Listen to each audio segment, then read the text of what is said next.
Inabot tayo ng hanggang alas 2 yata ng madaling araw. Yes, Kakabantay natin dito sa nangyaring kidnapping na ito. Hindi tinatanggap ng Malacanang na kidnapping ito, mga partner, kasi nga daw meron daw warrant of arrest, meron naman daw kaso. Kaya papaanong naging kidnapping? Sa tingin mo, Master Judea, kidnapping ba ito? Sa akin, kagabi pa natin pinag-uusapan na talagang pinagdududahan natin na ito ay kidnapping, no? Kasi yung proseso, actually, ang dami lumalabas, partners, no? Ang dami lumalabas ngayon na mga screenshots ng mga artikulo na rules and regulation, batas sa ICC at batas sa Pilipinas, na para bang hindi talaga nasunod. Alam mo naman, itong gobyerno ni Marcos Jr. ay parang allergic ito sa batas Parang gusto nila instant or shortcut.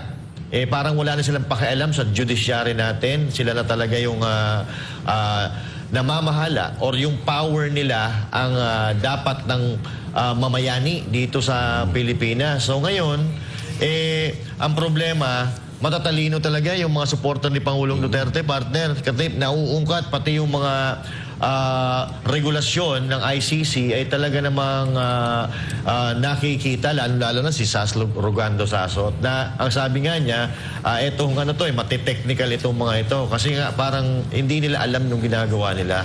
Katulad doon sa aeroplano, partner, paglapag ni PRRD, tawagin mo abogado mo. Budol na budol, partner Kasi ang pangako daw kay Pangulong Duterte, nung una siya lang mag-isa. So, syempre, nagdidemand sila, hindi pa pwede ako lang mag-isa. Kailangan may kasama ako paano kung anong gawin niyo sa akin. Correct. Hindi naman ako, alam mo, naaawa nga si Pangulong Duterte nung sinasabi niya na mayroong isang mahabang video ako napanood kung saan talagang grabe ang pagmamaltrato ni General Torre. Oo, kasi yung si Pangulong Duterte, ang sinasabi niya, hindi naman ako kriminal na basta-basta nyo na lang dadamputin, dadalhin nyo kung saan.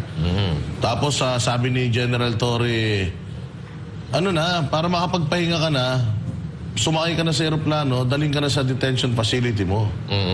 Yung mga, kasi ang gusto ni Pangulong Duterte, makapasok yung kanyang abogado, which is yung kanyang anak na si Vice President Inday Sara. Siyempre, kailangan may abogado ka, hindi ba? Yes. At kailangan makita ng abogado mo kung proper ba yung pagtrato sa'yo para at least, di ba, properly coordinated. Ang sabi ba naman, hindi ako papayag. Meron akong order na hindi ko talaga papapasokin. Grabe, no? Mantakin mo, pangalawang pinakamataas na posisyon sa Pilipinas, parang lumalabas na mas makapangyarihan ang CIDG chief kaysa sa isang vice president.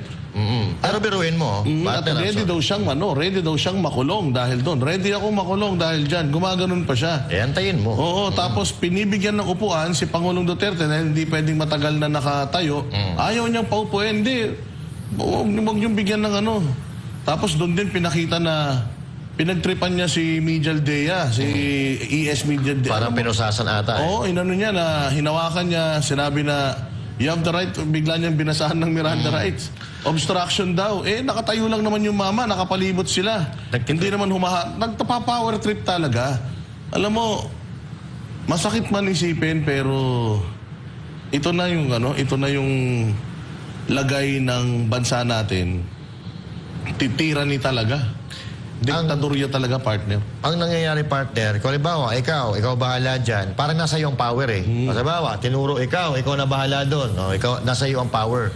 Kaya lang, ang problema dito, hindi niya pinapapasok si VP Sara Duterte sa pagbabasa ng Miranda rights. Ang nakalagay doon, lahat ng sasabihin mo ay pupwedeng gamitin para sa iyo at pupwede kang kumuha ng abogado mo. Kung wala kang makuha ng abogado, bibigyan ka ng gobyerno. So bakit mo ayaw ka pasukin yung abogado ni PRRD? Diba? Everyone has the right to counsel. Yes. Kailangan talaga. At saka, according sa mga nababasa natin, again we are not law experts.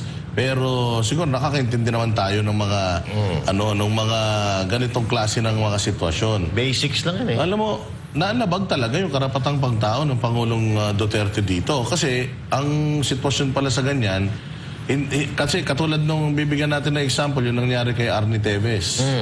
Di ba si Arnie Teves, Interpol, anong ginawa ng Interpol? Tinurn over si Arne Teves sa local Yes. police. Oo. Tapos, extradition kung ibabalik siya dito or kung idadalhin siya kung saan. Extradition. Through tawag extradition, dapat pala ganun. Pero hindi nasunod yun kasi from airplane, hinold na nila, tapos dininay pati medical treatment. Tapos, nagtatanong yung kanilang arestuin kung ano yung kaso ko, Wala sila details ng kaso ko, doon. Wala sila masagot. yung warrant of arrest, naka-mobile lang, ni wala silang papel. Kasi meron lang yata sila yung red notice eh. Yan. Pero yung mismong warrant of arrest na inisyu ng ICC, naka-PDF lang siguro, ba picture lang. Naka-PDF lang, partner. Pero ang problema nga, hindi natin alam kung allowed ba yun. Na naka-PDF lang, hindi siya yung actual na warrant of arrest. Hindi natin alam. Halatang minadali. Minadali talaga. So, kung minadali, ibig sabihin, walang sistema, hindi sumunod sa proseso. Therefore, illegal. Pag illegal, malakidnapping talaga to. Jay Guevara, ano masasabi mo? Tanga na lang ang di maniniwalang hindi kidnapping yung ginawa nila kay PRRD. At kayo yun. Kung sino yung mga gumawa dyan. At dito, mas mataas na pala ang isang General Torre kaysa sa Vice President, no? Kasi biruin mo, binasahan niya itong sino tong kasama ni PRRD? Si Medialdea, ES. Dating Executive Secretary Medialdea. Oo. So binasahan niya ng Miranda rights ay doon sinasabi kagaya na sinabi Power ni Master tripping. Judea na magano ka ng attorney mo ay yung attorney nga ni President Duterte ay etong si Vice President Sara Duterte. So hindi mo pinapasok. So ibig sabihin useless din yung sinabi mo, yung pagbabasa mo ng Miranda rights. Saka, sino ka para pigilan mo ang isang Vice President at ang dating Pangulo na hindi nila makakausap or makasama yung lawyer? Ito ay talagang tunay na ebidensya na itong si Torre ay bataan ni Marcos Jr. Kasi hindi niya naman magagawa to kung wala tong basbas sa pinakataas eh. Correct. Wala tong basbas kay Marcos Jr., walang basbas yan kay Romualdez. So kaya ganyan kalakas ang loob niyan ni Torre dahil nga may may sinasandalan siyang matataas at makapangyarihan tao sa likod niya. Kasi kung isipin niyo maigi isang general hindi naman to hindi naman to katulad Two-star general lang. Two-star general lang tong Two-star general lang tong taong to. Tapos mas parang mataas pa nga sa kanya eh. Tapos mas mataas pa yung parang bata-batain mo yung dating presidente, bata-batain mo yung mga attorney, bata-batain mo yung vice president. Hindi ata tama yun. So ito nga ay talagang si Tory mismo ang nagpatotoo na hawak nga talaga siya or bataan siya nitong nila Marcos Jr. at ni Romualdez kasi hindi niya ito magagawa kung siya lang talaga, kung wala siyang sinasandalan. Correct. Yun nga, sabi nga natin, itong gobyerno natin ngayon talagang yung lumalabis na sila sa kanilang kapangyarihan. At nakita na naman natin yung interview ni Pangulong Marcos kahapon na ang dali niya lang binali lahat ng mga statements niya. Yes. Mula noong mga una siyang ini-interview, actually 2021, ini-interview na siya tungkol dito sa ICC na ito. Hanggang January 23, ini-interview na siya at tinatanong na siya tungkol dito, mga partner. At firm yung kanyang mga paninindigan na siya ay hindi makikipag-cooperate.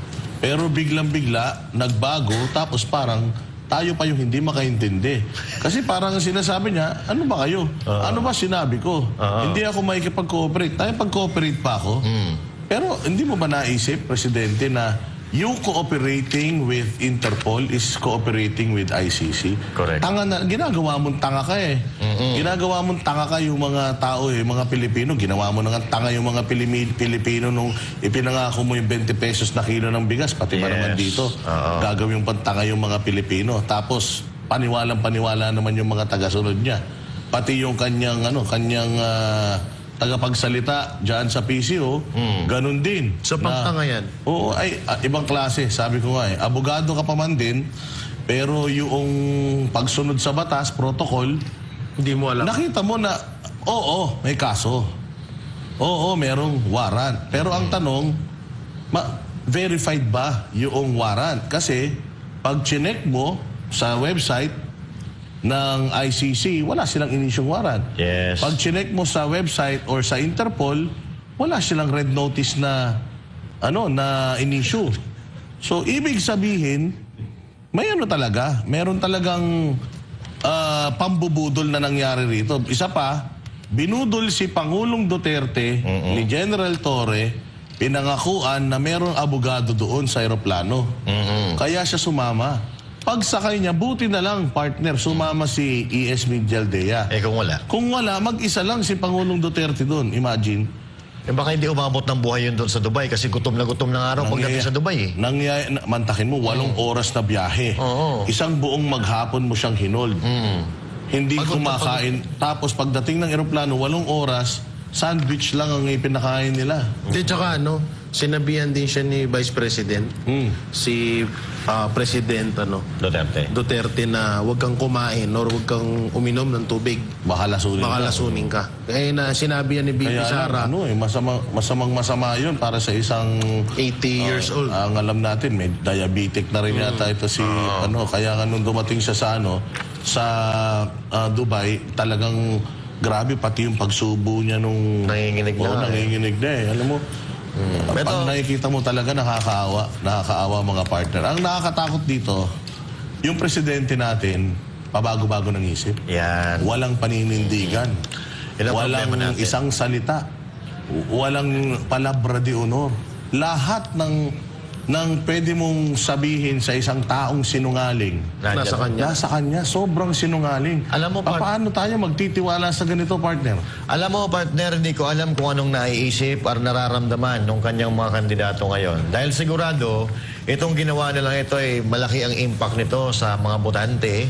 At siguradong hindi iboboto ng mga tao yung kanyang mga kaalyado, yung kanilang mga ini-endorso. Pero sa tingin ko naman, wala namang pakialam to manalo o matalo yung kanilang mga kandidato. Kasi laging iniisip naman ito yung mga pangsarili nilang kapakanan eh. Oo, kumbaga kung saan sila kikita, kung saan mapapaganda ang buhay nila, nandun lang sila. Kaya nga, Pero partner, sinyalis yung pabago-bago ng isip. Oo. Sinyalis talaga yan ng pagiging unstable. correct. So ibig sabihin, eto nga basahin ko na to, partner. Sige. Oo.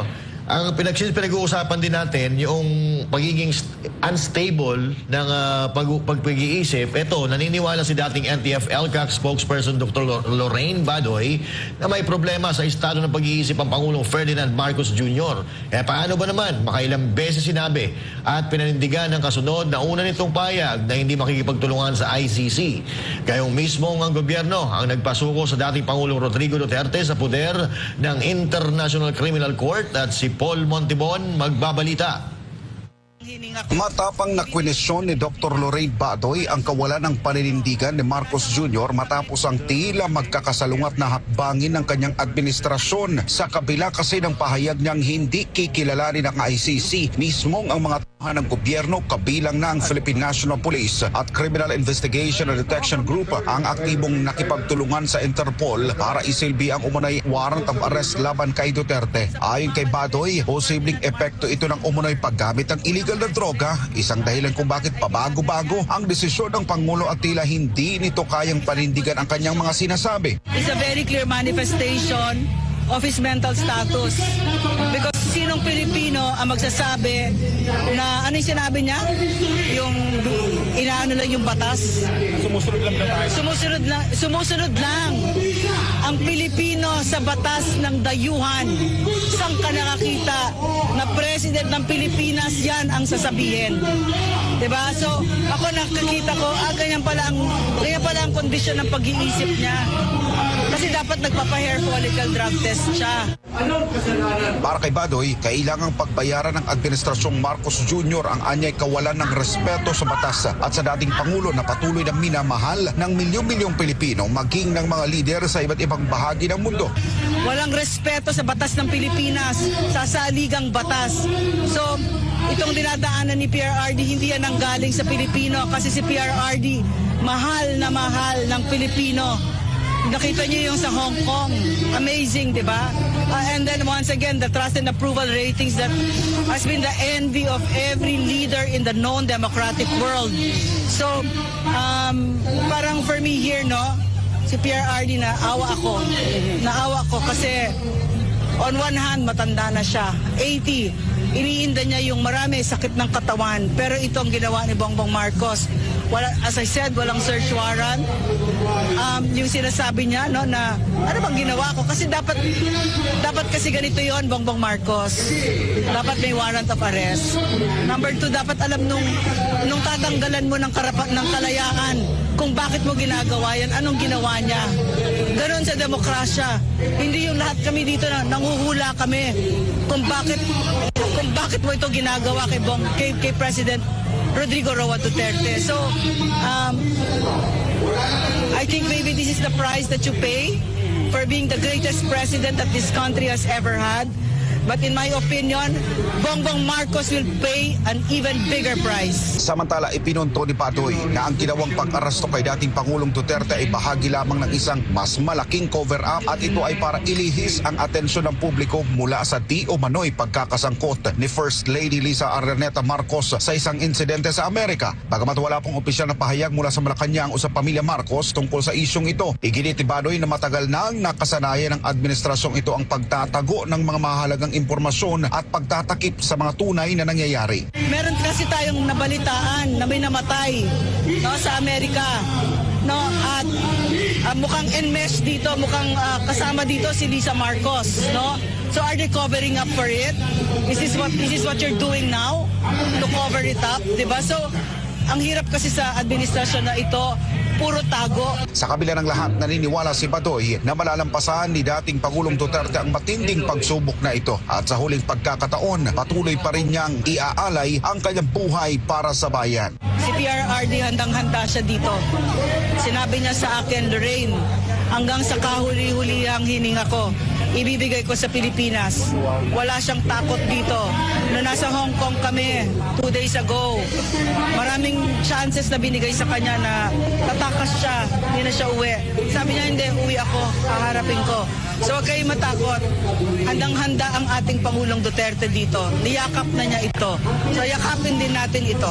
Sa kabila naman ng mga kontrobersiya at sa usaping bumabalot sa isyong ito, patuloy na sinusubaybayan ng publiko ang bawat hakbang ng administrasyon at ng mga personalidad na sangkot sa pagpapaaresto kay dating Pangulong Rodrigo Duterte at ang mabilis na paghain sa kanya ng International Criminal Court sa The Hague, Netherlands. Habang naghihintay ang bayan ng mga opisyal na pahayag at konkretong aksyon sa naturang issue, isang bagay ang tiyak, mananatiling mapanuri at mulat ang sambayan ng Pilipino sa mga pangyayaring may direktang epekto sa kinabukasan ng bansa. Para sa Diyos at sa Pilipinas, kumahal, nag-uulat Paul Montebon, SMNI News. Ayun nga, unstable ang pag-iisip, unstable. Paano tayong nililid ng ganitong klase ng isang tao, ng isang leader?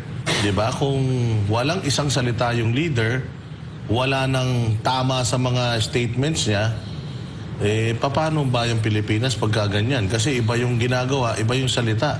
Ang masaklap nito, as in, very consistent na if there's something really na expert talaga itong si Pangulong Marcos sa pagsisinungaling talaga. Antakin mo, since kampanya hanggang January 2025, yan ang stand niya. Tapos biglang nagbago. Biglang ganun na kagad. So, nakakatakot yun. Kaya talagang dapat dito, yung psychological capacity ng may hawak ng manibela ng Pilipinas, dapat talaga challenge natin. Yes. Dapat talaga alam natin whether ito ba nasa tama pang katinuan o wala na. Kaya nga importante, bukod dun sa drug test, pati psych evaluation, Oo. kailangan na to. Mga partner, iba klase na eh. Diba? Yung kanyang pagbabago-bago ng isip, wala na, hindi na siya nag-iisip eh. Parang tong yung nasaktan dahil nakita niya yung nangyari sa Hong Kong. Tapos parang impulsive na presidente na, sige, trabahuhin yan. Kung anong maramdaman niya, yun ang gagawin. Wala nang isip-isip. Wala nang isip-isip, di niya naisipin yung backlash. Oo. Kasi usually kapag mga ganitong kalalaking desisyon, Siyempre, isipin mo. kailangan yan matinding, matinding usapan muna yan Argumento within the muna. cabinet eh. Pag-uusapan muna matindi yan. Mantakin mo ang isusuko mo. Dating presidente, pinakapopular na presidente. Yes. Presidenteng mahal na mahal ng Pilipino, just recently binigyan ng papugay sa ibang bansa, tapos itatapon mo sa ibang bansa. Sabi ko nga, mabuti pa yung tatay mo nung in-exile. Malayang nakakakilos sa Hawaii, hindi kayo ikinulong. Oo, hindi nyo nang nadala yung mga kayamanan nyo, pero malaya kayo. Pero itong nagtrabaho ng maayos, Ipinalibing yung sa tatay mo. bayang Pilipinas, ipinalibing yung tatay mo, ibinalik kayo sa kapangyarihan. Napakadaming nagawa sa Pilipinas from 2016 hanggang 2022. Iniraos tayo sa pandemya, sa napakaraming mga dilubyo, putok ng bulkan, lindol, gera. Ito ang igaganti natin. Tinaasan ng sweldo ng mga pulis, mga sundalo. Tapos ganito natin itatrato. Ganito ito pa yung igaganti natin. Sabi ko nga nagtatanong tayo, baka nagkamali lang siya kay Pastor Apollo Kibuloy kasi ganun din. Si Pastor Apollo Kibuloy, ang dami na itulong sa bayan, inubos ang insurhensya, ang mga NPA, tumulong sa kampanya niya, pero ginanon niya pa Akala ko, isa lang. Pero sabi ko nga we underestimated the evil of Inside. Bongbong Marcos. Yung kanyang kademonyohan, in-underestimate natin. Akala ko talaga walang taong ganito kasama. Akala ko talaga, even si General Torre, I know, masamang tao si General Torre for what he did in KOJC. Yes. Pero with all the bashing na natatanggap niya from KOJC, inulit niya pa ngayon. Yes. So, So sabihin, mga pathological, mga diktador talaga, at saka mga fascist. there's something to them. Medyo questionable. Parang hindi na sila nasasaktan Wala na silang pakiramdam. Kaya yun, masasabi natin na walang pakiramdam kasi yung pakiusap nga ng mga Pilipino and even pakiusap ng pamilya ng dating Pangulo is hindi na po nila pinapakinggan. Kasi katulad yan ang sinabi ko kanina na kapag inutusan sila ng ganito, sila na ang hari dyan. Wala nang makakapigil sa kanila hanggat hindi nila naisa sa katuparan yung gusto nilang mangyari. Kaya ako, dito, yung sinasabi ni pwede natin idugtong dito yung sinasabi ni Doc Lorraine Badoy na meron daw nahuli dyan sa Amerika, mga partners, na medyo walang lumabas na balita, but since sinabi naman ito ni Doc Lorraine Badoy, meron daw na disgrasya dyan at na-overdose sa droga na kasama ng first family dyan sa Amerika. So, ito po ay may posibilidad na ito po ay makatotohanan dahil nga sa paulit-ulit or maraming taon na hinihiling sa ating presidente na Bongbong Marcos Jr. na magpa-hair follicle test, pero parang hindi sila pumapayag. So hindi nila ginagawa. So nagiging questionable na naman talaga yung mental state nitong ating presidente kasi nga dito sa pabago-bagong pag-iisip. Kasi kung ikaw sabihin na natin na wala kang paninindigan, magbabago talaga isip. Pero ito iba Kung wala kang paninindigan, it's either once or twice or thrice mo lang gagawin. Ito, napakaraming beses, partner, na pagsisinungaling. So ito ay hindi na ito hindi na ito aksidenteng pagsisinungaling. Pananadya na po ito na pambubudol at panluloko sa taong bayan. Ugali na, partner. So kumbaga sa kleptomaniac, yung siya naman, Serial, serial liar. serial liar talaga, partner J. Ano ba idudugtong mo doon? Talagang wala na sa katinuan. Ikaw ba naman Papalusubin mo ng 6,000 na pulis yung relihiyon, simbahan, na nananahimik. Nasa katinuan ka pa ba nun? Diba? Dati nga dito sa dati ito, ang tawag dito hindi Mr. President eh. Mr. Mental. Mental president. Oh, mental president. Ang galing talaga nito. Dapat yan ang tawag dyan eh. Kasi, Parang may toyo, ano? oo, parang parang alam mo yun, yung pag sumaltik sa utak niya na dapat idalin ng CPRRD doon. Dapat kasuhan yung mga vlogger. Dapat i-impeach si Sara. Yung Alam mo yung repercussions, hindi niya na iniisip. Oo, Basta- hindi niya na iniisip yung magiging bunga nun, yung anong kakalabasan nun, anong magiging impact sa gobyerno nun, anong magiging impact sa mga kasamahan niya. Parang ano ba yun, alam yung tinatawag na buhaya. Yung sa basketball kasi may buhaya, walang nakikitang Walang kakampi. pinapasahan yun. Walang pinapasahan yun. Siya ang So ganito to si pinakamagaling. Marcos. Nakatingin lang sa isang direksyon na wala siyang pakialam sa mga kasamahan niya. Kasi dito, alam nyo, ang kahihiyan ng isang presidente, kahihiyan ng lahat yan. Tandaan nyo yan. Dahil siya nga yung leader eh. Diba? Tapos dito ang pinakamalupit pa, hindi niya inisip yung kakahinatnan. Katulad yung sinabi ko, buhaya nga, hindi niya inisip yung kakahinatnan ng team niya. Mga senatorial candidate niya. Ngayon, laglag na.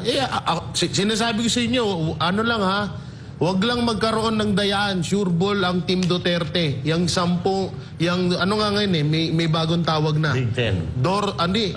Duterte. Duterte. Oo, the Oo, Duterte. maganda. Sure Maganda. ball na talaga yung Duterte Maganda. na yan na senatorial yung candidate ng mga Duterte. Sila yung Sabi ko nga sa magbe-benefit inyo, dito, eh, no? sabi ko nga sa inyo, pag may nagkaroon na dayaan, Naku, gulo yan. Matatalo lang yan pag nagkadayaan. matatalo lang yan pagka nagkadayaan. Oh, kasi kitang-kita natin yung galit ng tao, mga Yes. partner, ha?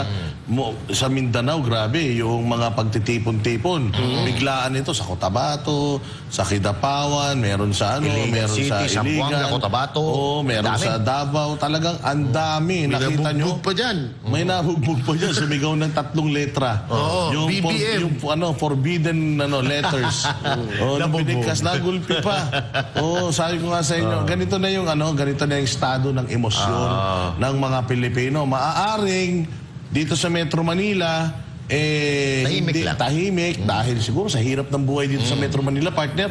Yung magpunta ka sa isang lugar, mamasahe ka, malaking bagay kasi yun eh. Siyempre, kakain ka, wala namang organizer dito katulad ng mga sindikatong komunista na meron talaga silang budget para sa pagrarally. Ito hindi. Mga pondo yan, kanya-kanya to eh. Kanya-kanyang mga tao to na mga normal na mga citizen eh. Yung nagtitipon-tipon na sumisigaw na Duterte. Yes. Imagine mo yung dami ng nagtitipon-tipon na ito. Walang nag-organize yan. Basta bigla na lang nila naisip. Lumabas tayo lahat. Nagkatagpo-tagpo sila sa isang lugar. Yes. Ba't yan nandito? Merong rally. Binababoy nila yung presidente natin. Mantakin mo, kaisa-isa. Kauna-unahang presidente sa Mindanao. Hindi pa mamamatay sa Mindanao. Yun ang pinakamasakit sa lahat. Yes. Oo. As in, makikita mo yung emosyon talaga ng mga tao, icha-channel talaga nila yan sa eleksyon. Yes. Yung Duterte. Yun talaga ang magbe-benefit niyan. Sigurado ako ngayon, yung mga kandidato nila sa kabila, wala na. Sigurado ako ngayon, hindi na alam ang gagawin yung paikot kung papaanong mananalo pa sila sa ganitong ginawa ni Bongbong. Walang concern si Bongbong sa mga kandidato niya. Wala siyang pakialam importante sa kanya, yung ego niya, yung pride niya. Wala siyang paki sa Pilipino. Wala siyang paki sa sasabihin nyo. Yes. Na pinangakuan nga kayo ng 20 pesos na bigas, pero hanggang ngayon, di nga ginagawa eh. Wala siyang paki sa lahat. Ang pakialam lang niya, makapaghiganti siya sa lahat ng mga kaaway niya. Ganito talaga ang Marcos at saka ang mga Aquino eh. Yung brand ng politika nila is vengeful. Yes. Yung revenge. Wala silang paki sa Pilipinas. Ang importante, lahat ng mga nawala, ng mga panahon na hindi sila nasa power, kailangan nilang makuha ng mabilisan. Ganon ang style nila ngayon. Yung sinasabi nila na para mapagtakpan yung kung involved yung first lady sa kahit mamatay yung first lady, wala tayong pakialam dyan. Hindi naman yung Kahit taga-Pilipinas. mamaya, mamatay yun. Wala tayong pakialam. Hype na yan. Ang inaano natin dito, ang pinagtatakpan dito, yung mga mabibisto at nabibisto na silang mga pagnanakaw nila sa Yun. Pilipinas. Yang mga blank items sa BICAM. Yang oral argument diyan sa sa na PhilHealth. napapahiya sa PhilHealth. Pinababalik na ng PhilHealth sa Malacanang yung ninakaw nila sa pondo. Oh, ano pa? At napakarami pang mga haharapin nila yung mga temporary restraining order na nakabinbin sa Korte Suprema dyan sa impeachment ni BP Sara. Pinasasagot ang Congress sa mga petisyon ng mga vloggers. Ito na ang administrasyon na pinakahinabla. Napakaraming demanda ang administrasyon na to na nakabinbin dyan sa Korte Suprema. Ngayon lang, kanina lang, inulan na naman sila ng mga demanda diyan sa kasi nagdemanda yung Kitty. si Baste nag-file din. I think sila Pulong nag-file din. So ang daming mga nag-file na ng kaso at ang daming sasagutin ng Solicitor General natin. Dahil dito sa mga Nila. pati si Salpanelo at yung kanyang anak. Isip mo may anak palang junior si Salpanelo, magaling din siguro kumanta to, no? Pero ito yung kinakaharap natin ngayon, ito yung totoong issue. Yung issue nung yung pagdudurog nila dyan na overdose ang mga yan. Wala tayong pakialam dyan kahit buong angkan nila mamatay ma-overdose. Wala tayong pakialam. Mas maganda pa nga eh. Mas importante sa atin at ang nakakalimutan at ang gusto talagang pagtakpan dyan, itong mga iskandalo ng pagnanakaw nila, pag-aayudahan nila, yaan talaga ang issue dyan. Jay. Hindi, alam niyo yung yung issue na nga yung about sa mga na-overdose na yan. Alam mo, ang mga adik, proud pa yan silang sabihan silang adik. Kaya yung mga sinasabi nyo, pinagtatakpan yung issue na may na-overdose, wala silang pakialam dun. Ang talagang nangyayari dyan, yung sa BICAM at sa mga mga pagnanakaw nila dito sa gobyerno natin, ayun yung ginawa nila para mapagtakpan, hindi yung sa issue yun. Tsaka ito, lahat to, planado na to. Nakahiliran na yan, nakasulat na yan. Nauna na kay Pastor eh. Nakasulat na yan sa libro ni Marcos. 'Di ba? Tanggalan ng prangkisa ang SMNI. Ipakulong si Pastor Apollo Siquibuloy, buhayin yung kaso ni Pastor. Tapos impeachment kay BP Sara Duterte. ICC ni Duterte. ICC, yan na, sunod-sunod na. Si Saldigo, alam natin kung bakit pala nanahimik ang loko eh. Bakit? Biglang nagpasiklab, 'di ba? Sabi nga, di umano ay Nagpakain ng turon. parang siya ata ang nag-push niyang yung sinakyan ni PRRD yung na yan. Kasi may nagsasabi sa kanya, may nagsasabi sa mga kamag-anak nila Marcos. The-research ko, ito rin yung sinakyan ni partner ni Bongbong Marcos nung nanood niya sa Singapore na At ito, nung nag-Bangkok sila, yan din. ito rin. Bangkok, yung pinakasikat, pinakamahal na beach resort dyan sa Bangkok. Yan ang pinuntahan niya. Yung yata yan eh. Kasi sa atin yung merong Aman Pulo. Oo, yung Meron parang Aman ganun Pulo din sa kanila. Pulo din, Alam mo kaya, itong mga tao na to galit na galit ito kasi hindi nila mapantayan eh. Hindi man lang nila mapantayan, kahit mapantayan man lang, itong pagmamahal ng mga tao sa mga Duterte at yung mga nagawa ng mga Duterte. Frustration na yan eh. Frustration na to. Kasama na to, personal na to, partner. Pero malaking pagkakamali ito. Ay, oo. Etong ginawa nila, disaster ito, partner. Disaster ito, hindi lang sa taong bayan, kundi sa maging sa mga sarili nila. Dahil yung taong bayan, nakikita naman natin. Ito na, partner. Ito na yun eh. Dire-diretso na ito, na ang taong bayan na mismo, ang mga ngampanya na wag iboto yung mga kandidato nila. At kung ako, sa mga kandidato nito, hihiwalay na ako dyan. Umanda kayo. Umanda kayo pagpasok ni Pastor Apollo dyan. Yan. Sigurado ko, he will not let this slide. Yes. Surbol na yan. Talaga, Team Duterte. Sigurado ako. Pati si Senator Bongo, di ba? Bait-bait ni Senator Bongo sa sundalo, sa pulis. Ang bait ni Bato sa sundalo, sa pulis. O anong ginawa ng mga kabaitan nyo? Sinuklian ba yung kabaitan nyo? This time, itama natin yung pagkakamali. Pagmali kay sundalo, kay pulis, Mali. sanction. Oo. Hindi mo pwedeng kabaro-kabaro. Walang ganon. Walang respeto mga yan. Kung sino ang amo ng mga yan, kung gaano kasatanas yung mga amo, ganon din kasatanas yung mga yan. Tingnan mo si Jean Fajardo. tinanong, ayan, tumakbo, tumakas, nanakbo. Ayan, kitang-kita mo, ganyan kabastos siyang hinayupak na yan. Tapos magre-request kayo ng respeto. Ang bilis, para mo, wallet mo, Bongo, baka nakakuha na.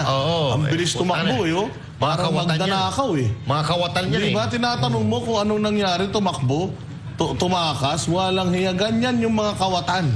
Ganyan ang galawan ng mga snatcher. Yan, pag nasusukol na, tatakbo. Tatakbo, ganyan. So ito talaga, dito mo malalaman na mga kriminal tong mga to at may mga itinatagong baho itong mga buwisit na Hindi ito. ko alam kung bakit naging general tong punyemas na to. Sipag pag sinungaling kasi dito sa administrasyon na to, siyempre sinungaling presidente. Pag sinungaling ka, Ikaw ang paborito ka, nila. favorite ka. Pero pag nagsasabi ka ng totoo, Sabi ka ng totoo, wala ka. Bagsak ka. Baka nga ipapatay ka pa ng mga yan Ay, si na lang, di ba? Katulad niya, si Marcos. Siya yung hari ng kasinungalingan. So, kailangan ng isang hari magkaroon ng kanang kamay. So, si Tory Yung yun. kanang kamay, parang nga yung sa Thailand, yung maraming kamay. yung sandamukal yung kamay, parang 16 yata yung kamay. Octopus ata yun, Ganun karaming sinungaling dyan sa gobyerno. Hindi kanan, kaliwa, lahat. Talagang ibang klase ang kasinungalingan ng mga nasa pamahalaan ngayon. Tapos pag kinwestiyon mo, parang sila pa yung kawawa, parang ikaw pa yung masama, kinwestiyon mo lang naman.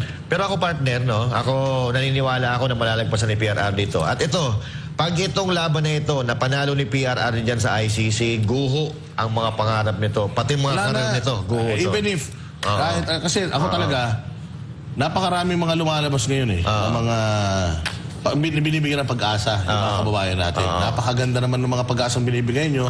Hindi nga lang natin alam kung ganyan ba yung mangyayari sa totoong senaryo. Kasi siyempre, katulad na sinasabi natin, itong ICC na ito, hindi ito sumunod sa proseso Mantakin mo, nag-issue sila ng warrant of arrest ng hindi man lang nakakasagot yung dinidemanda. Pero walang protocol na sinusunod itong ICC. Itong ICC, according kay Ka Eric, ano daw to? Pinatatakbo daw to ng mga komunista. Yes. No wonder, ang mga nagfa-file ng mga kaso dito puros mga makakaliwa. Kita ninyo, nung pumasa yan dyan sa Netherlands, yung ICC. Di ba, napansin nyo, si Joma Siso nandiyan dyan. Bakit Lahat ng mga makakaliwa nandiyan dyan. Tandaan nyo, AFP, ang laki ng kasalanan sa atin yan. Ng mga yan. Kahit anong pilit natin, paghingi natin sa The Netherlands na iuwi sa atin dito sa dami ng kahayupang krimen na nagawa ni Joma Sison sa bayang Pilipinas, ang daming namatay.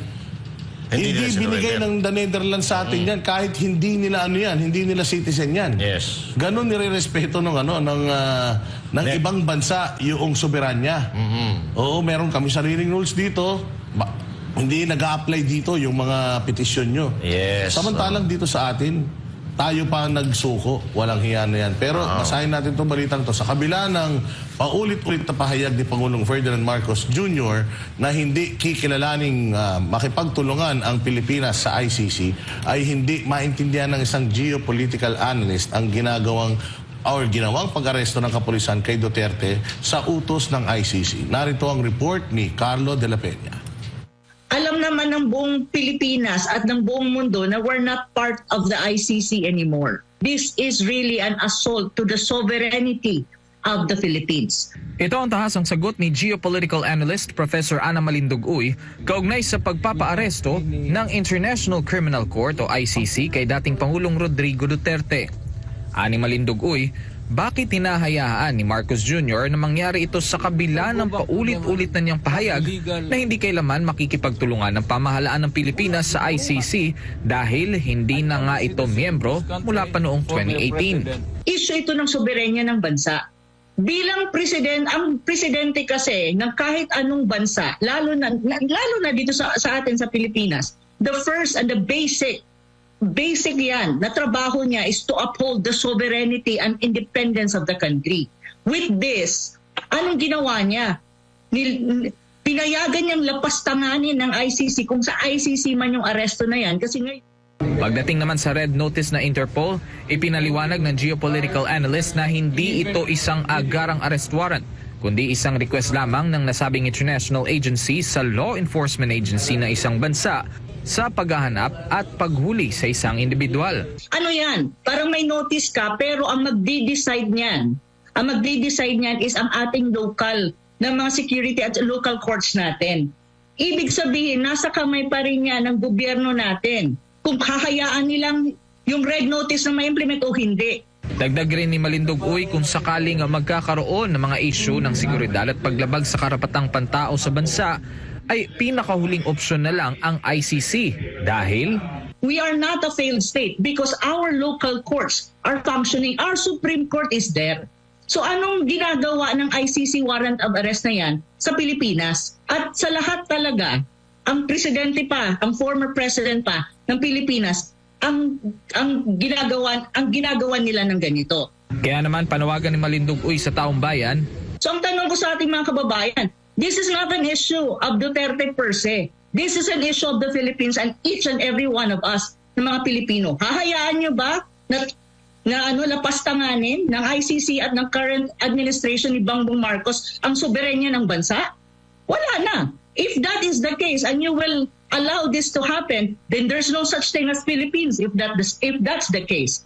So yun ang dapat isipin ng mga Pilipino at this time. Para sa Diyos at sa Pilipinas kong mahal, Carlo de la Peña, SMNI News. Talaga sa mga matitinong pag-iisip, partner, katulad nga ngayon, meron tayong na-receive na memorandum na naman ng PNP na yung mga personnel nila doon sa loob ng holding area dyan sa Villamor Air Base na mga nag-share ng mga pictures. Ni PRRD? Yung mga nag-share, nakisimpatsa, meron mga pulis kasi na parang nag-share ng picture ni PRD nung nakahiga na tapos may crying emoji. So hindi naman kasi lahat. Talaga, marami rin ako mga kaibigan ng mga pulis na talagang gigil na gigil dito sa nangyari to. Talaga Lalo na kay Torre. nagmumura talaga sa mga superior nila dahil sa ginawa. Kasi nga, ito kasing mga kapulisan natin, yung mga kapitan pababa, yan kasi ang talagang natulungan ni Pangulong Duterte. Yes, Kasi yan yung tumaas ang sweldo. Yung mga major pataas na, malalaki na talaga ang mga sweldo niyan. So hindi na yan sila na dagdagan ng sweldo. Pero talagang pinrioritize ni PRD yung mga PO1, patrolman, pataas. Mga low ranking officials. Mga low ranking. Yan talaga kasi nga, minsan sila yung nasasadlak sa loan, sila yung nauubos na yung mga sweldo, kakabayad ng loan, niloloan na ng isang buong taon, 2 taon, tapos dahil wala na nga sinusweldo buwan-buwan, kumakapit sa patalim. Yes. Ganun ang ginagawa ng iba. Kaya ang ginawa ni Pangulong Duterte, tinaas yung sweldo nila para hindi na sila masadlak sa utang. Ngayon, may mga kapulisan na syempre, siguro wala doon na nakikisimpatya sa mga nangyayari sa bayan, binabawal ng PNP ang kanilang mga personnel na ma-involve sa politika. Actually, narinig ko na nga yan dati, na bawal mag-like or mag-comment ng positive sa mga post patungkol kay Pastor Kibuloy. Yes, pero doon sa mga kick-off nila, na katulad sa Luneta, kailangan nandun lahat ng mga empleyado ng gobyerno at required sila na i-share lahat ng live ng RTV Malacanang. So may mga ganon. So ayan, lumabas itong memorandum na ito at may mga meron silang mga pictures, ng mga screenshots ng mga pulis na nagsishare at nakikisimpatya or kumakampi sa mga Duterte. So pinagpapaliwanag nila itong mga to. Malamang itong mga ito, malamang masuspende. Matatanggal pa sa trabaho itong mga ito, mga partner. Speaking of partner, marami tayong nakikita sa social media na iniiwan nila kailang Chapa Nag-resign talaga. May sundalo ako nakita kanina, may police, tapos may Navy. Ako nakita na nag-resign dahil nga dito sa hindi nila matanggap itong pangyayari sa Pilipinas. At merong nagpapahayag ng kanilang mga damdamin sa pamamagitan ng paggawa ng mga open letter para kay Pangulong Duterte na naiintindihan naman natin. Kaso kahit gaanong intindi natin, mali pa rin talaga Pagka sumunod ka sa mali, maling-mali talaga.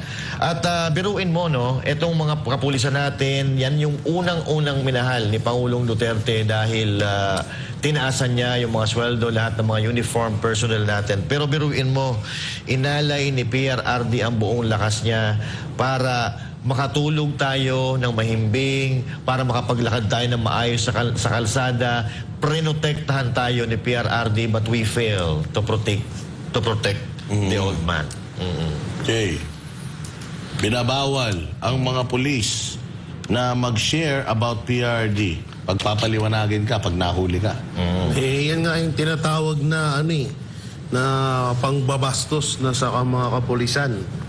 Sa totoo nga lang, alam nyo, nung mga nakaraan, medyo mabait pa ako sa mga pulis Kasi sabi ko, mapipilit, Sumusunod lang yan eh. Pero ngayon ko na-realize, kasi kung ginawa sa isang beses, kung binastos ka ng isang beses, huwag ka nang uulit sa pangalawa at pangatlo. Yes. Pangalawang beses na to Pero nyo ginagawa kayong tanga, ginagawa kayong, sorry sa word na yun pero totoo Totoo. Ginagawa kayong tanga, ibinababa yung tingin sa inyo. Dangal. Yung dangal nyo, ibinababa ng mismong Pangulo, ng mismong leader nyo. Ibinababa na lumalabas kayo, nakatawa-tawa sa lahat ng mga Pilipino. Naglalaroan. Doon sa KOJC nga pinaglaruan na kayo doon una pa lang. So doon kahit papano nakikitaan pa namin kayo ng na naaawa kami sa May inyo respeto. dahil na sumusunod nga lang kayo. Pero yung gagawin ng pangalawang ulit at mukhang magiging pangatlo pa dahil 'di ba may mga bali-balita na parang pag-iinitan na naman nila ulit yung KOJC. So sana naman wag na nilang gawin ulit yun. So dito dapat na kayong kumilos, PNP. Ano na kayo ginagago na ho kayo Hindi ko naman sinasabing kalabanin niyo yung gobyerno, pero kahit sana naman magreklamo kayo na or parang tumayo kayo or panindigan niyo yung pagiging mga lalaki, panindigan niyo yung pagiging pulis niyo na wag niyo naman sanang ayurakan yung pangalan ng pulis dito sa Pilipinas, yung aming dahil parang nakakabastos na. Parang Lumiliit ang tingin sa amin lumiliit ang tingin sa amin ng mga kapwa namin Pilipino. Paano pa kami susundin? Paano pa kami kakatakutan ng mga sisitahin namin, ng mga paparahin namin, ng mga makakasalubong namin, paano pa kami kakatakutan ng mga adik, mga kriminal? Kung wala nang takot sa amin, wala nang nakikitang respeto sa amin ng mga Pilipino. So kayo, mga PNP, hindi ko sinasabing numabang kayo sa gobyerno. Pero kailangan nyo rin magreklamo. Tao din kayo. Una-una, pinaganda na nga ni PRRD yung pangalan at imahe ng kapulisan dito sa Pilipinas. Tapos, ngayon winawalang yan na naman kayo. Hindi naman to para sa amin Para to sa inyo kasi kayo na mismo ang binabastos. Sabihin na natin na sinasahuran kayo ng gobyerno. Oo. Pero kahit na sinasahuran kayo, sa amin pa rin ang gagaling yan. Na dapat kami yung pinaglilingkuran nyo, hindi yung gobyerno, hindi yung administrasyong Marcos na yan. Okay lang sumunod sa order, pero kailangan lawful order. Kailangan yung alam natin na mali, wag na nating kumaga, hindi kasi kailangan sumunod kasi baka mawalan kami ng trabaho baka ganito, baka ganyan wala na, hindi na kayo talaga irerespeto ng tao, mawawala ulit yung magandang tingin sa inyo ng tao kapag ganyan ang ganyan. Kasi come to think of it, kayo nandiyan dyan sa nakabilad kayo sa araw, yung mga amo ninyo naka-aircon, may mga bodyguard, tapos sa sarap ng mga kinakain, sa mga ganitong orders na mga sinusunod nyo, nababalatuan man lang ba kayo? Bigyan man lang ba kayo ng mga bonus sa mga ganito? Kung halimbawa, kung totoo yung mga bali-balita na etong malaki ang malaki ang tanggapan dito, naisishare man lang ba sa inyo? May nakukuha man lang pa kayo. Ngayon gusto ko idugtong Kung totoo yung bali-balita. na ako, alam nyo naman, medyo may kapangyarihan akong Para sa panaginip. Panaginip. Oo. Dahil alam nyo, napanaginipan ko nga kasama tayo doon. Tayo, naka-reward tayo ng tigwa 1 million. Naka-perol. Oo. Perol. Sa mga to. Si Banat Bay, malaki-laki, nasa 5 million. Ay, wow. Oo. Pero sa mga ganitong rally, parang tigte 10,000 to 20,000 nata per head ang nangyayari. Oo. Kaya, ito ay panaginip lamang wala naman nung katotohanan niya dahil panaginip. Anyway, sabi, bakit ka nagpupulis? Bakit ka ka nagsusundalo? Para protektahan mo ang bansang Pilipinas, para protektahan mo ang mahal mong bayang Pilipinas. So, sinasabi nila lagi, mahal nila ang bayan. So now, kung mahal nyo ang bayan, patutunayan ninyo, di ba? Dahil ang pagmamahal, may kasama po lagi yan na sakripisyo. So kung mahal mo ang isang bagay, handa kang magsakripisyo para sa minamahal mo. Ay halimbawa, ako, pulis ako. Di ba? Mahal ko bayan ko eh. Diba? Binabalasubas na yung bayan mo pero okay lang sa'yo. Nasaan ang pagmamahal mo sa bayan doon?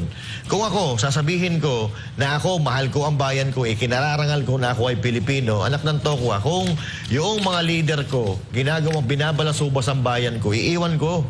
Either magre-resign ako, magre-reklamo ako, dahil kapag ikaw sumunod sa kabalasubasan na inuutos sa'yo ng amo mo, hindi mo mahal ang bayan. Mahal mo lang ang sarili mo at mahal mo lang yung pamilya mo. Yun lang yun, partner sa akin. Sige.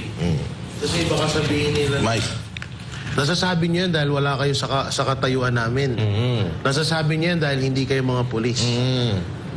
Sige. Ito lang isipin niyo ha. Kung gusto namin magkapera, gusto namin walang kaso, free kami sa lahat, kumampi na kami kay Marcos eh. Malaki-laki offer dyan eh. Malaki offer. Totoo yun. Kaya kung sabihin niyo parang wala kasi kayo sa katayuan namin, may pamilya kami may pamilya din. Pero kung sa araw-araw na death threat na tatanggap namin, lalo na si Banat Bay at ibang mga banateros, halos talagang grabe. Kaya kung may pamilya kayo, may mga contempt pare-parehas lang tayo lahat. Ang usapan kasi dito is prinsipyo. At yung dignidad mo na tingin sa'yo ng tao. Yes. Yun yung pinakamahalaga dito, hindi yung sabihin mo na paano naman yung pamilya namin pag sumuway kami. Sayang naman yung pinag-aralan namin na ilang taon dito sa pagiging pulis pag sinuway namin. Hindi ganun. Grabe, wala nang work-life balance, pati mag-social media, bawal. Bawal, ano yan? Pati mag-share, mag-like sa mga, sa mga Duterte post, bawal. Yan naman yung sobrang namang niya, sobrang diktador niya yan eh. Para siya lo talaga eh. Grabing pagka-diktador na, pagka-ganyan. Hindi ko alam partner kung halimbawa ako isang pulis o isang sundalo, pwede ba ako mag-leave ng matagal na panahon? Halimbawa 2 taon. Hindi. Wala, no? Ko, hindi. Ano pa? Halimbawa, mag-resign ako. Magre-resign ka siguro. Mag-resign ako. Pag nag-resign ako, pwede pa ba ako bumalik sa pagiging sundalo, pagiging pulis? Wala, hindi ko alam eh, no? Depende. Pero kung pwede yun, partner, ako kung sa katayuan natin ngayon, magre-resign ako, babalik na lang ako pag maayos na yung namumuno. Oo. Palagay ko, hindi pwede yan. Pero hindi po pwede, no? Pag-aari ka niya eh. Para kang aso ni Torre kapag pulis ka. Kita mo naman ginagawa ni Torre. Pusasan nyo! Pusas! Pag sinabing bark. Nakita mo naman, di ba, nung pinapapusasan si Miguel Dea, walang gustong pumosas. Yes. Siya na rin ang pumosas. Buti na lang, hindi ka pinusasan. Ano naman ginagawa yung tao? Nakatayo lang. Ang sikip-sikip. Nakapalibot na kayo. Yes. Tsaka, gaano ba kadelikado si Pangulong Duterte? Meron bang baril? Wala naman. Hindi naman nakakilos, hindi na nakakatayo ng matagal. So, hindi naman makakatakbo yun. Ba't ang dami-dami nyo ron? Hindi ba sobrang kinakabahan si Torre? Alam mo naman bakit siya kakabahan? Kung yung kanyang pagsiserve ng warrant of arrest ay illegal. Oo. Kakabahan. Tama. Alam mo naman si Torre, nakita nga niya si Pastor, di ba? Nag-hallucinate yun eh, na lumusot sa dingding si Pastor. Baka iniisip niya, baka si Pangulong Duterte mag-kungpuhasil. Kungpuhasil. Pero si Pangulong Duterte ngayon, nasa siya eh. Nasa Hague na siya. Matagal yung layover nila kanina sa Dubai kasi parang chinek pa yata yung kanyang health dahil bumagsak yung glucose niya. So, matagal sila doon and then ngayon nasa Netherlands na sila. Kung nasaan siya, na detention facility, hindi natin alam, pero ang alam ko proseso is sa lokal kung saan siya Ito turnover, kailangan humarap sila sa korte doon at kailangan ma-verify kung tama ba yung proseso ng pag-aresto sa kanya.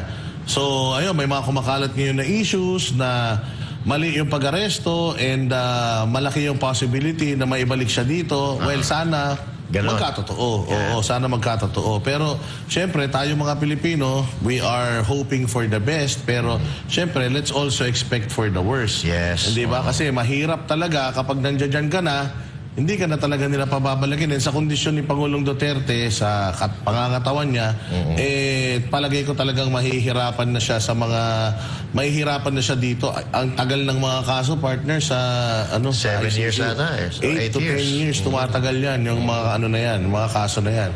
So, and again, dyan sa Davao, huwag kayong mag-alala kasi yung kandidatura ni Pangulong Duterte ay tuloy-tuloy pa rin.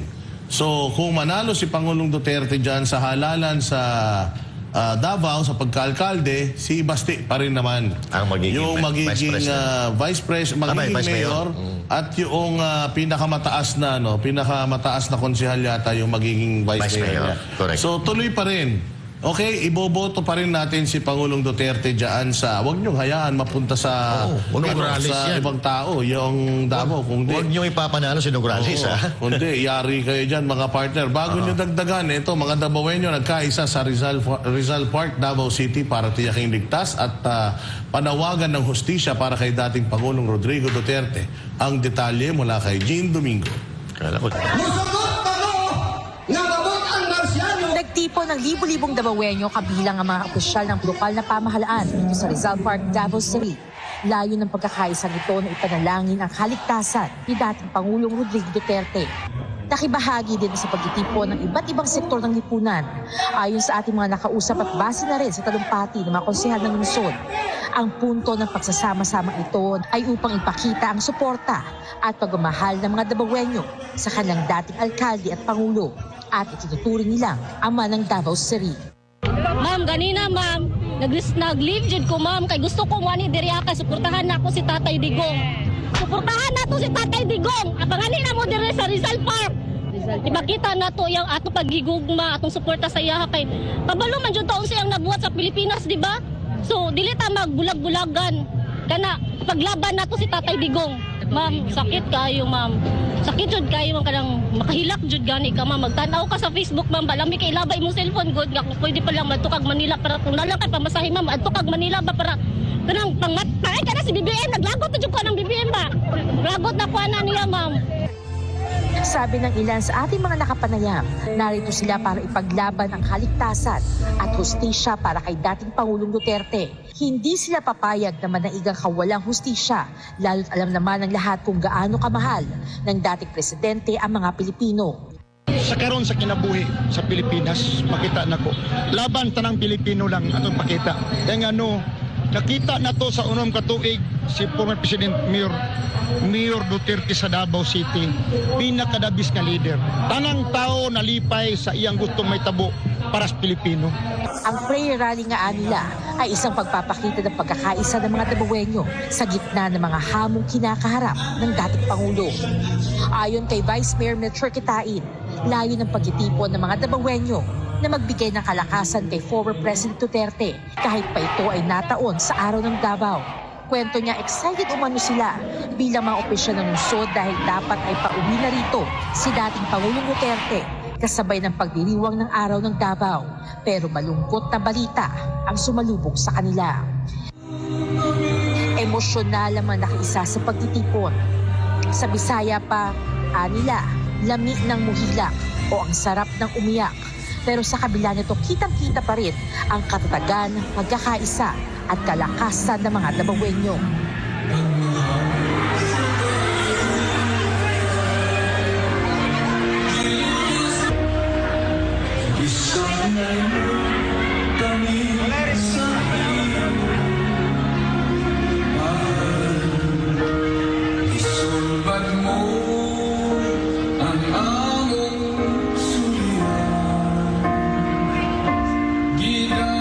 Bukod sa panalangin, ninawagan din sila sa gobyerno at pandaigdigang komunidad na bigyan ng patas sa pagtrato si Duterte at tiyakin ang kanyang kaligtasan.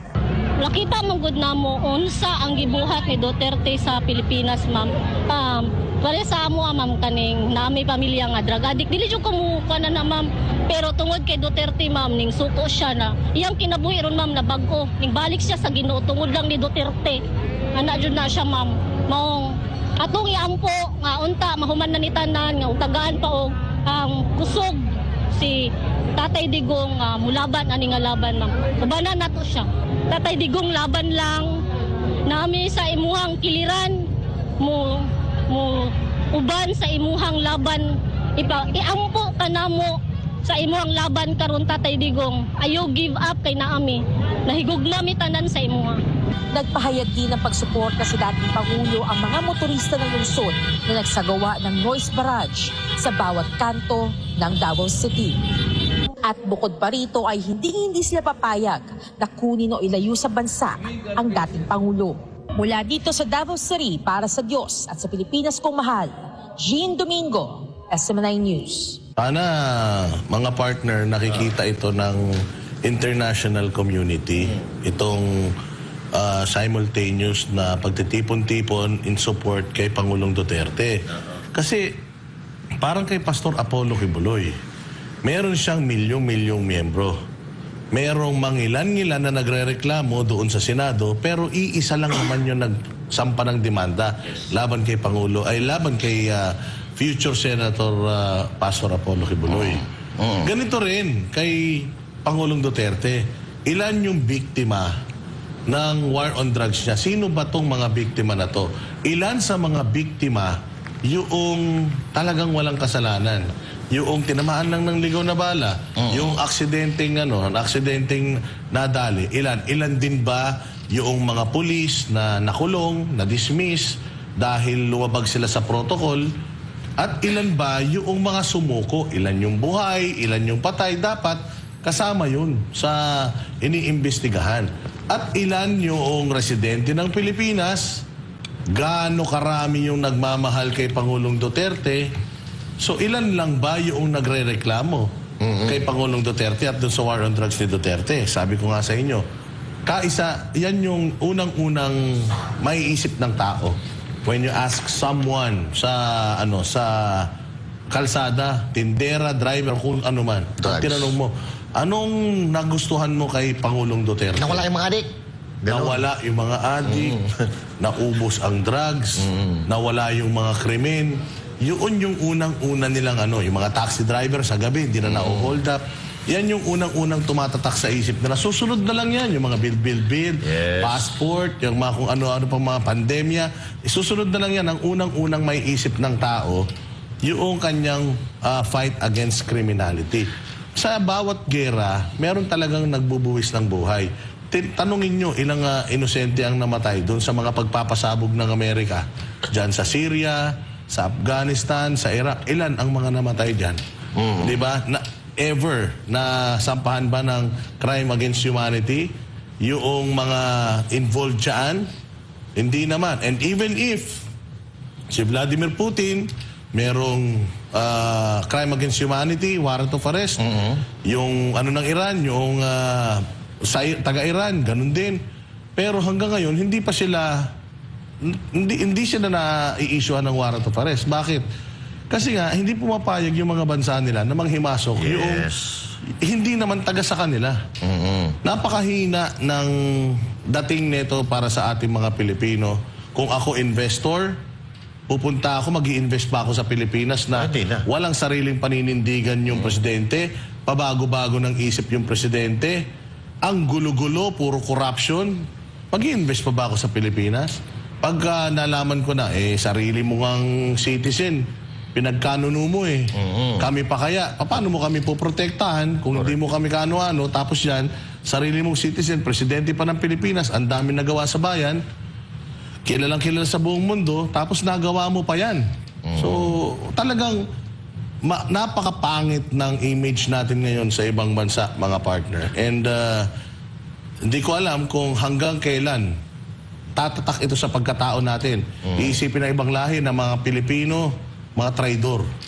Mga Pilipino, mga balasubas, hindi sumusunod sa batas, na mga Pilipino, mga kriminal, na mga Pilipino, magulo, mga Pilipino, pro-addict. Yun ang pinakamasakit sa lahat, na kayo lang ang nakikinabang, pero kami nadadamay. Actually, partner, pag nagpunta ka sa social media, even the foreigners, talagang nakikita nila ng pagpamahal ng mga tao kay PRRD. Kasi meron nga kung itong kalbo na ito, na vloggers, ito daw ay vlogger ni, ni Donald Trump. Noong una, galit daw siya kay Duterte dahil nga, pinatawag siya sa ICC, inaresto siya ng ICC dahil sa case of humanity. Crime against humanity. Crime against humanity. Now, noong nag-live daw siya, lahat ng mga Pilipino nagko-comment, mahal na mahal si Duterte. Mahal na mahal si Duterte. So, nagtaka daw siya. May kaso ito, crime against humanity. Bakit mahal na mahal na tao? Tapos, nag-research siya ngayon. Tapos nakita niya kung sino si Duterte talaga. Nakilala niya. Ngayon, ang problema kasi dito sa on drugs ni PRRD, ang pinupuntirya lang nila ay yung mga adik na nabiktima. Hindi nila pinag-uusapan or hindi nila isinasali yung mga nabiktima ng adik. Mas marami ang nabiktima ng adik kaysa nabiktima ng extrajudicial killings. Yun ang problema natin dito. Kaya, kung makikita nyo, ang mga nagbubunyi lang naman ngayon yung mga makakaliwa. At may nakita nga akong press conference na kasama nila doon yung mga magulang at mga kapamilya ng mga biktima daw di umano ng extrajudicial killings. Pero ilan lang yun. Apat lang sila doon. Kumpara dito sa nagrarally partner na milyon-milyon sa iba't ibang panig ng Pilipinas. So ibig sabihin, talagang ito'y pinagplanuhan, gustong durugin ng mga Duterte, gustong pabagsakin para masarili nila itong bansang Pilipinas at ayaw na talaga nilang bitawan ang kapangyarihan. Kaya now, matutulig ang tenga nyo dito sa kakaulit-ulit namin na wag nating hahayaan na maghari ang kasamaan ang mga magdanakaw sa bansang Pilipinas. Vote straight PDP laban. Number 1 natin, si Pastor Apollo Sikibuloy. Dahil dito sa mga kandidato ni Duterte, nakakasiguro tayo na ang gagawin ito ay para sa mga Pilipino, para sa bayan natin, or para sa Diyos at sa Pilipinas nating mahal. Partner J. Ngayon, at ayun nga, nakakalungkot dahil dalawang bayani na ang inilayo sa atin ng Administrasyong Marcos at lalo na nga itong ginawa nila kay PRRD. So, ba't ko ba nasabing dalawang bayani? Dahil alam naman natin na isa si Pastor Apollo Sikibuloy, isa at sa tinutukoy kong isa sa mga bayani na kinuha or inilayo. Dahil alam naman natin na isa si Pastor ang tumulong or sa mga NPA or sa makakaliwa. So kaya dapat tuldukan na natin to at nakita ko kasi nakamonitor tayo dito sa ating social media. Ang daming mga uniformed personnel. Yes. Oo, ng mga sundalo, mga pulis na nagpapahayag ng kanilang pagkadismaya. At sabi nga nila, nagsusuot sila dati ng uniforme ng sundalo at pulis dahil doon sa dignidad na ang pinaglalaban nila ay tama, ang pinaglalaban nila ay kapakanan ng Pilipino, kapakanan ng Pilipinas, at ang sinusunod nila ay yung batas. Ngayon, maraming mga nakita tayo ngayon sa social media, itong mga memorandum ng kapulisan na pinagpapaliwanag yung mga personnel na nagsishare or nagla-like or nagko-comment doon sa mga pro-Duterte posts. So, para sa akin, parang tyranny kasi yan. Yes. Ngayon, taas ang kamay natin doon sa mga meron pang natitirang dignidad sa kanilang mga katauhan. Meron pang moralidad. Yung kanilang moral compass ay hindi pa sira. Enough para kahit na mag-suffer ang kanilang pamilya or masayang yung kanilang pinaghirapan sa training, mas pipiliin nilang hubarin yung napakarumi ng uniforme ng pulis at ng mga militar. Kesa isuot pa yun araw-araw at magpanggap na nire-respeto sila ng tao. Alam ninyo, mga partner, nung panahon ni Hitler, Hitler to Noong panahon ni Hitler, lahat ng Hudyo patayin. At ginawa yun ng lahat ng mga tagasunod ni Hitler. Tama ba yun? Mali. Immoral yun. Mali. Against morality. Mali. Pero, panahon ni Hitler yun. Wala na tayo sa panahon At ni si Hitler. Hitler hanggang ngayon, hindi pa nakakalimutan yung kahayupan niya. Na kapag merong pinakamasamang tao ang itatawag sa'yo, Hitler. Ganon ang kumbaga para na siyang naging word sa diksyonaryo ng isang evil, the most evil person na nabuhay sa mundong ibabaw. Ngayon, tatanungin natin, kayo pong mga pulis, kayo pong mga militar, sa kabila ng ginawa ni Pangulong Duterte sa inyo, ang dadahilan nyo, sumusunod lang kami sa chain of command.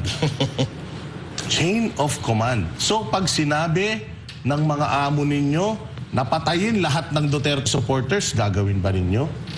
Kasi kung yun ang direksyon ng chain of command, at yun ang inyong dahilan, sa tingin ba ninyo, tama yun.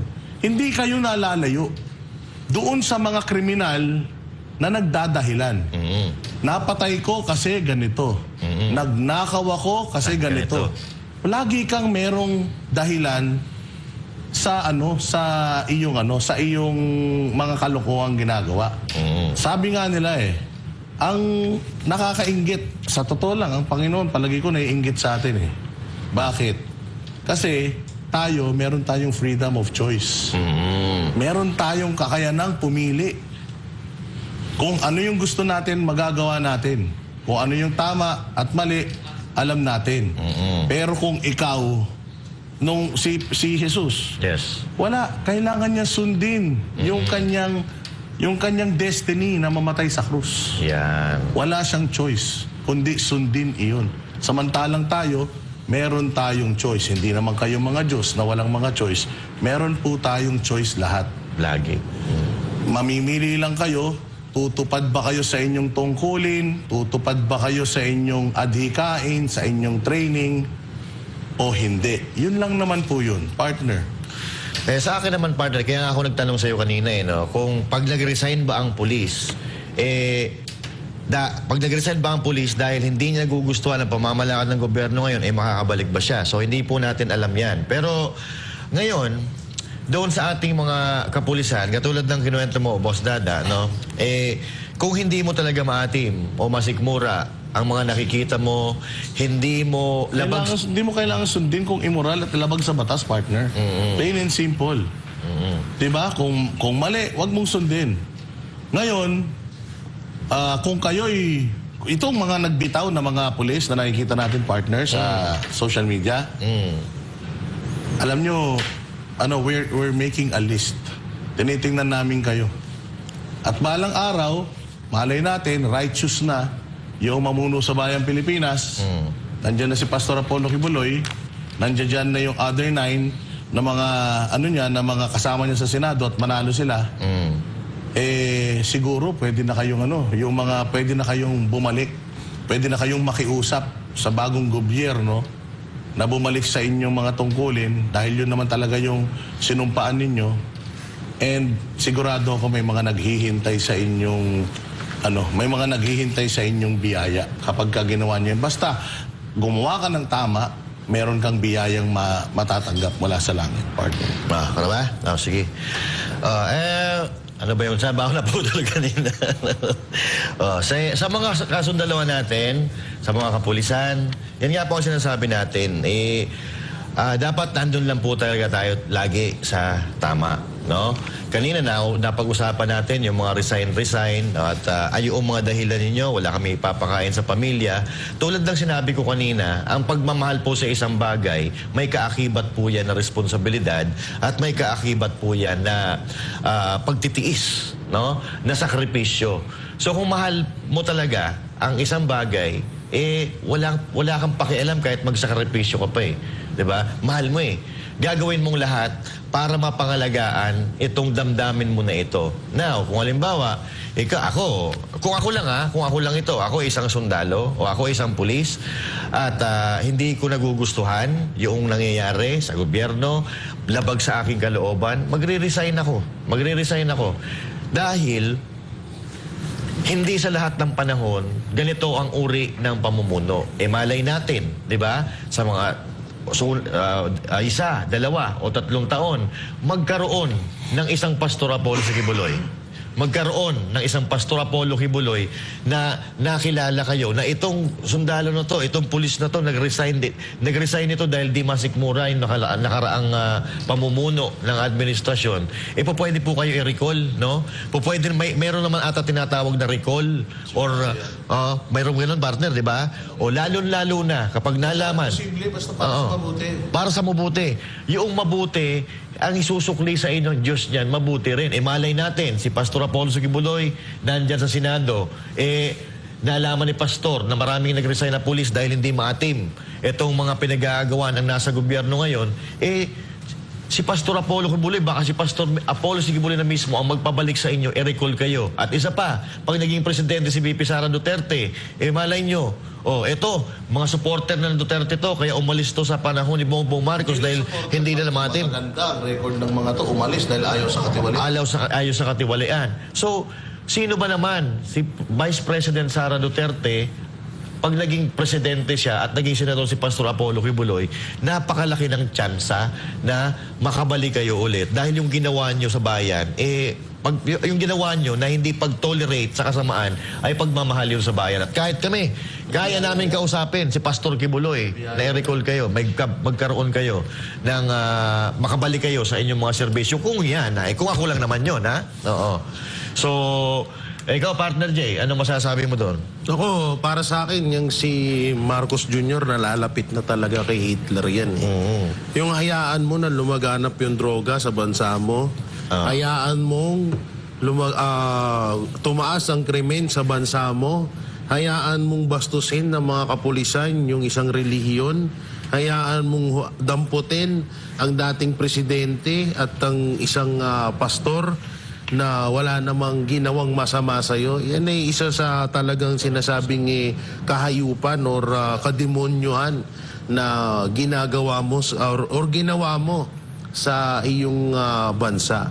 Yung ginawa ni mga partner nung mga kasi nung panahon ni Hitler ay ito rin ay hindi rin rumispeto ito sa mga walang sinisino ito kahit ikaw ay leader man ng isang relihiyon.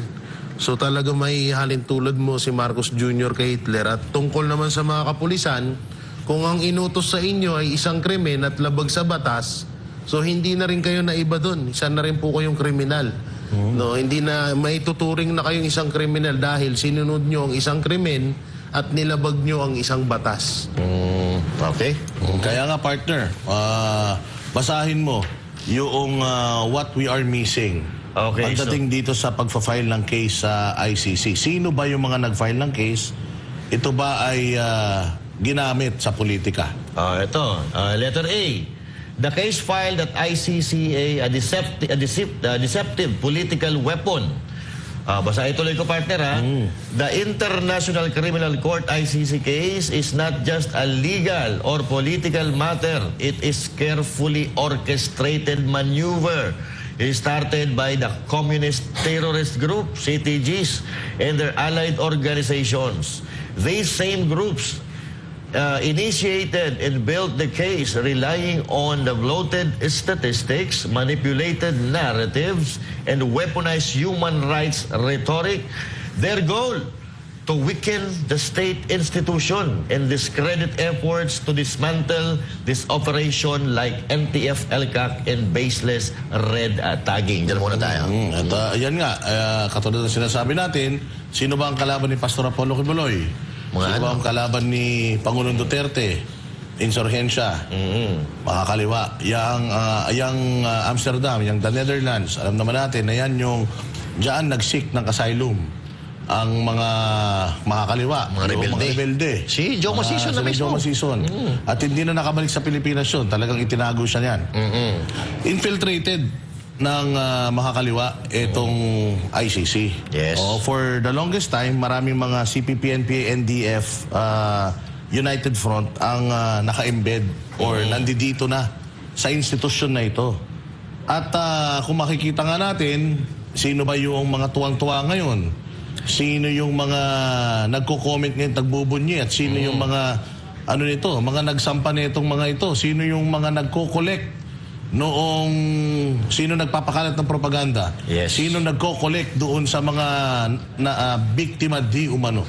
Lahat yan, puros mga kaliwa. Kaya yung pagtatarget sa mga Duterte, strategic move yan, hindi yan coincidence. Yes. Oo, so ito talaga yung katulad ng sinasabi natin kahapon na ano to, nakaprograma ito.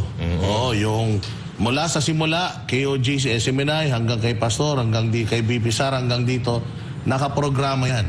Actually, partner, nagsabuatan na sila lahat Sabuatan na, gobyerno, komunista. Kaya nga, hindi na po nalalayo yung nangyayari sa bansa natin. Hindi na po nalalayo sa komunistang bansa. Biruin mo etong si Trillanes, dating sundalo. Pero siya ang unang-una, gigil na makuha si PRRD ng ICC. Rebelde din yan. Oo, nagrebelde. Rebelde Pero, din yan. rebelde din. Kaya nga magkakaugali talaga sila ng mga rebelde, no? Kaya doon po natin makikita, mga kababayan, na dito sa Pilipinas, kaya po hindi tayo umuunlad. Kaya napakagulo dahil iba-iba yung takbo ng pag-iisip. Wala tayong pinuno na mag-guide talaga sa atin katulad nung nangyari nung panahon ni Pangulong Duterte. And we are now like a headless chicken na hindi natin alam kung anong tutunguhin ng ating bansa sa kaliwa ba, sa diretso o sa kanan. Kaya tingnan nyo po ang nangyayari sa ating bayan. Napakagulo, napakamahal ng bilihin at kung ano-anong criminality ang nangyayari. Diyan sa kamera, sinong mga namumuno dyan? O sino pa? Mga makakaliwa. Di ba? Bumalik na sila. Sila na nagpapa-impeach sa Vice President. So, lahat to sa kanila. Ito ang pinakamasaklap, mga bossing, kasi hindi natin alam. Oo. Hindi natin alam. Kumbaga, magaling kasi itong mga propagandista na ito, kumikilos lang sa ilalim, pinakikilos lang nila yung mga players nila. Kaya nga ito si Bongbong Marcos, hindi niya alam na hawak na siya ng mga komunista na itong mga desisyon niya ngayon, hindi na to desisyon ng isang demokratiko na na mag-isip na democratic na mag-isip na tao. Pag-iisip na to ng isang komunista. Bakit? Kasi kahit bawal na, kahit mali na, dire-diretso pa din. Hindi niya alam, akala niya na nakakapaghiganti siya sa mga Duterte, pero ang hindi nila alam, nagagamit na sila ng mga komunista. Correct. Kaya partner, papaano ba natin gigisingin yung mga natutulog na diwa at ng mga Pilipino? Kasi talagang akala nila, naku, hindi totoo yan, walang kinalaman ng mga NPA dyan. Malaki, matagal na po. Kasing halos kasing tanda ng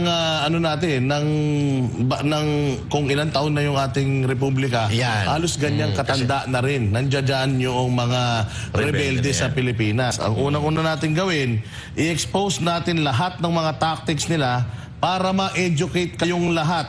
Ayan, tungkol sa nature ng mga atake netong mga makakaliwa. Pangalawa, partner, strengthen national unity. Set aside political differences to counteract this subversive movement. Kailangan nating magkaisa, magsama-sama, kahit anong relihiyon, kahit anong political affiliation, isang bansa, isang lahi, dapat labanan natin ito. Ano yung pangatlo, partner? Diretso mo. Yung pangatlo natin, letter C to, no? Hold accountable. Number 3. Number 3. Wait lang. Number 3. Hanapin natin. Number 3. Hold accountable to those enabling this deception both in government and civil society. Ayan. Yung mga nagpapanggap, mga deceiving na mga tao, ayan yung mga makabayan black na nagpapanggap na para sa bayang Pilipinas. Yes. Pero ang gusto nila, sirain talaga ang Pilipinas, sirain ang gobyerno, magkaroon ng chaos, pagkakawatak-watak. Kasi yan talaga ang plano nila. Sila ang maging gobyerno. Yan talaga ang gusto na. Ano yung pang-apat, partner?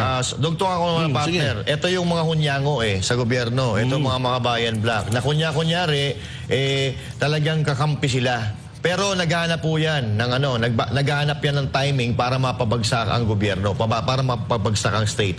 Akala kasi nitong si Bongbong Marcos at si Romualdez, kakampi talaga nila. Pero tuwang-tuwa ang mga yan kapag napapabagsak nila yung mga kalaban nila. Pagkatapos ng Duterte, nakakasiguro ako na sila isusunod yan, partner. O, Papanagutin. Sabi nga dyan, hold accountable. Papanagutin ang mga yan. Sige, yung pang-apat. Okay, number 4, amplify the truth and social media and communities and all the platforms available. Itong sinasabi natin na ang totoong people power sa ngayon ay nasa social media. Yes. Gamitin natin ang social media sa pagpapakalat ng mga totoong balita at pagpapakalat ng mga propaganda ng mga ito. Kailangan i-challenge natin lahat ng mga nababasa natin dahil hanggang social media naka-embed yung mga yan. Yes. Akala ninyo yung binabasa nyo, ina-idol nyo, yung pala, mga komunista na yan. So i-challenge ninyo at gamitin nyo yung mga social media at accounts ninyo para i-expose itong mga taong ito. We have to unite. Kailangan natin magsama-sama. Tama, partner, kasi may mga artista nga na hindi natin nakalain, ng mga mga supporter pala nito, mga kaliwa, mga broadcaster. Mga broadcaster at kung sino-sino senador nga, may senador pa na gulat tayo, biglang, yung pala affiliated. Affiliated. At mayroong mga doktor, mga engineer, at kung ano-ano pa na mga profesyon ng kinabibilangan. Kasi hindi ko maintindihan kung bakit nangyayari ito na meron tayong gobyerno tapos meron komunista or mga terorista na gustong pabagsakin ng gobyerno. Doon pa lang mga kababayan, talon-talon na tayo kasi hindi mananalo ang isang nasyon o ang isang bayan kung hati-hati. Kung mayroong rebelde at kung mayroong gobyerno. Tingnan mo, sa Hong Kong, may rebelde ba doon? Wala. Kaya maunlad sila. So Kaya malayang nakakapagpahayag yung mga tao. Pero dahil nga maunlad, walang korupsyon, kasi gusto talaga niya itong mga makakaliwa na to, magulo, korap, para walang unlad ang bayan. Para kaya nga di ba, matatanda mo, pagka gagawa ka ng kalsada papunta sa mga bundok, ayaw nila niyan. Galit sila. Ayaw nila niyan. Kasi nga, ayaw nila ng pag-unlad, ayaw nila ng progreso. Kasi nga, pag maunlad, progresibo, hindi na makakaisip yung tao na magrebelde. Yes. Hindi na makakaisip yung tao na parang hindi ako mahal ng gobyerno. Kasi nga, pag maalwan ng buhay mo, ibig sabihin, maayos ang gobyerno mo. Ba't ka magre-rebelde? So, siyempre, yun ang sinasabi nila hindi ka mahal ng gobyerno. Ang Pilipinas, mahirap ang Pilipinas kasi mga magnanakaw sila. Gagalitin ka nila paano ka nila gagalitin kung maganda Pilipinas? Paano ka nila gagalitin? Paano nila gagamitin yung kahirapan mo kung hindi ka mahirap? Paano nila gagamitin yung injustice kung nasusunod yung batas?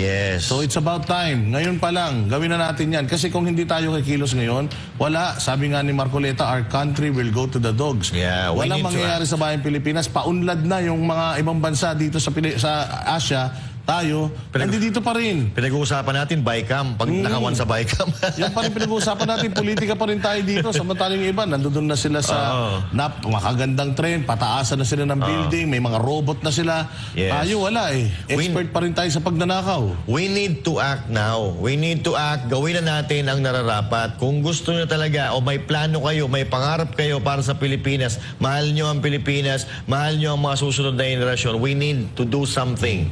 We need to vote wisely. Ang wisely na yan, matagal nang pinananawagan, hindi nyo naman sinusunod. Now, kahit masira ang tenga nyo sa kakapakinig sa amin paulit-ulit, piliin po natin yung may resibo, piliin natin yung may tunay na pagmamahal sa bayan, piliin natin yung may mga nagawa na, yung may mga ipagmamalaki, yung hindi pa nakakapasok sa politika or hindi pa nakakapasok sa gobyerno, mayroon ng ipagmamalaki at mayroong nagawa na, partner. Yes, itong mga nangyari ngayon kay Pangulong Duterte, sinyalis na ito ng pagbagsak talaga ng Pilipinas. Kasi katulad sinasabi natin, dati ang tinatrabaho natin, mga komunista.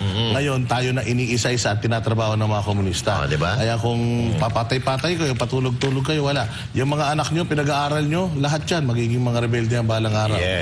Sigurado yan. Sigurado yan, mga partners. Kaya, ayan, wala na tayong oras. Mga Sergio Dea. Partner. Siguro bukas na ulit. Ayan, magkita-kita po tayo ulit, mga banateros, dito lang sa SMNI, Pagtama Palakpakan. Pagmalibanatan, ako po si Boss Daddy. Bada. Ako naman si Master Judea. At si Jay Jay Guevara Guevara ay ay natutulog na. Kaya para sa Diyos at sa Pilipinas Pilipinas nating mahal.